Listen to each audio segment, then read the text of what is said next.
கோவை கவுண்டம்பாளையம் பகுதியில் உள்ள தனியார் பள்ளி வளாகத்தில் ஆதித்யா சிலம்ப பாசறை பயிற்சி மையத்தின் சார்பாக சிலம்ப பயிற்சிகளில் தேர்ச்சி பெற்ற மாணவ மாணவியர்களுக்கு பட்டய திறனாய்வு தகுதி சான்றிதழ் வழங்கும் விழா நிகழ்ச்சி நடைபெற்றது.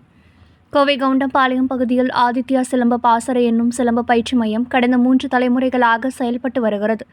இதன் தலைமை ஆசானாக முத்துப்பாண்டியன் உள்ளார். இவர் கடந்த 45 ஆண்டுகளாக சிலம்ப கலைகளை மாணவ மாணவியர்களுக்கு பயிற்சி அளித்து வருகிறார். இந்த நிலையில் கவுண்டம்பாளையம் பகுதியில் உள்ள லாரல் பள்ளி வளாகத்தில் சிலம்ப கலைகளில் பல்வேறு தேர்ச்சி பெற்ற மாணவ மாணவியர்களுக்கு தகுதி சான்றிதழ் வழங்கும் நிகழ்ச்சி நடைபெற்றது.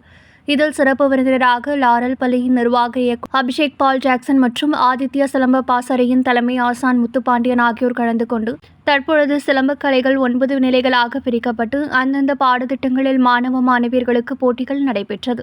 இந்த தகுதி தேர்வில் தேர்ச்சி பெற்ற மாணவ மாணவியர்களுக்கு பட்டய திறனாய்வு தகுதி சான்றிதழ் வழங்கும் விழா நடைபெற்று வருகின்றது என்று அவர் தெரிவித்துள்ளார்.